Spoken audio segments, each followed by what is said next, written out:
मैं Arif Khan voice of Hindustan में आप सभी का स्वागत।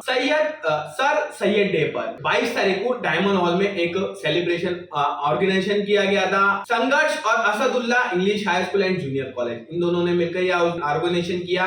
किस तरीके से ऑर्गेनाइजेशन था हम आपको इस वीडियो में देखेंगे।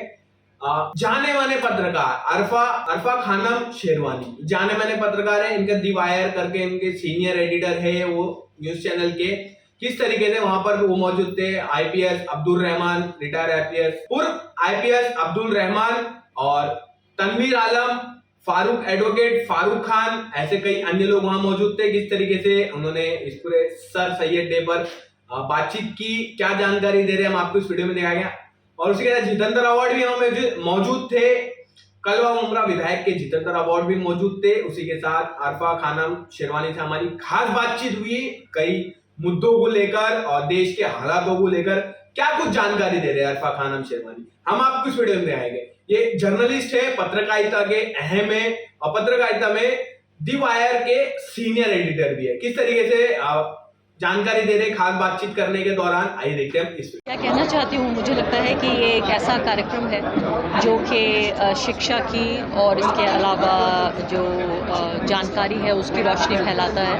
और आपको पता होना चाहिए कि सर सैयद डे जो है अलीगढ़ मुस्लिम यूनिवर्सिटी के जो संस्थापक हैं उनके सालगिरह के मौके पर पूरी दुनिया में मनाया जाता है। तो शायद ही कोई ऐसा शहर है पूरी दुनिया में, जैसे भारत की बात नहीं कर रही हूँ, दुनिया के अलग अलग शहरों में होके आई हूँ सर सैयद डे के मौके पर, जहाँ के अलीगढ़ के पढ़े हुए लोग हैं और वो ऑर्गेनाइज करते हैं इस ओकेजन को ये बताने के लिए किसी भी समुदाय के लिए शिक्षा कितनी महत्वपूर्ण है।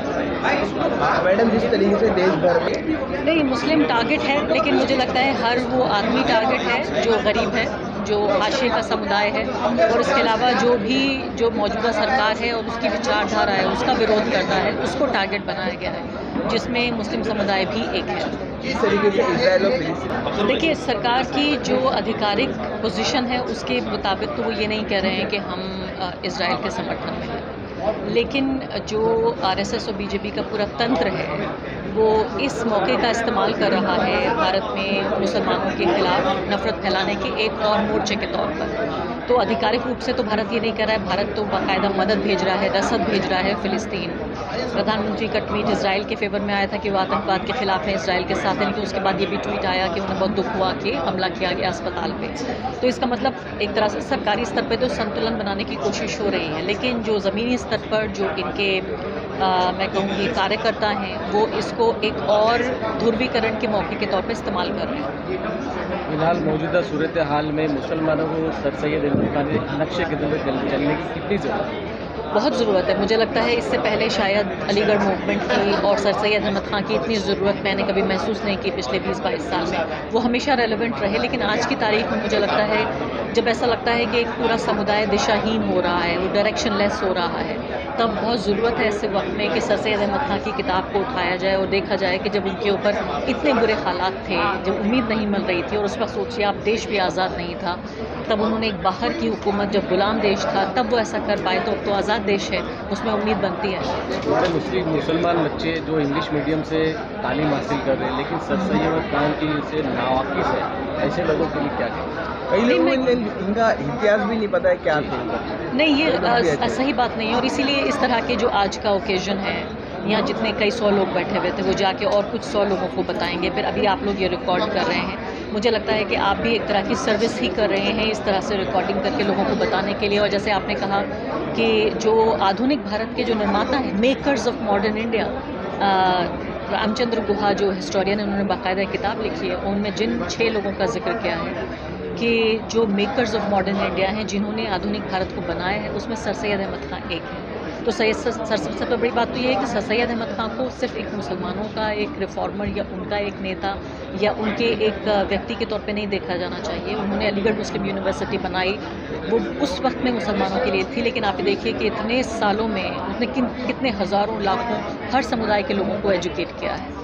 इंग्लिश मीडियम के तालीम हासिल करने पे उर्दू को कितना नुकसान होता है? नहीं, मुझे नहीं लगता कि ये कोई कंपटीशन है।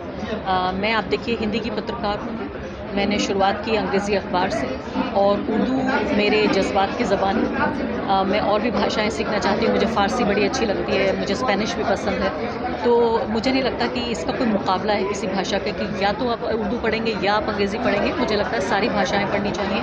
आप महाराष्ट्र में हैं तो मराठी भी पढ़िए। तो जितना ज़्यादा भाषाएं आप जानेंगे उतने ज़्यादा मालदार हो जाएंगे। नौजवान लड़के लड़कियों को सबसे ज़्यादा कानून कितना जानने की ज़रूरत है? बहुत ज़्यादा। मैंने वही कहा कि डायरेक्शन के लिए, एजुकेशन के लिए, और जब सत्ता का सबसे बदसूरत चेहरा आपके सामने हो तो उस सत्ता का मुकाबला आम नागरिक कैसे करे?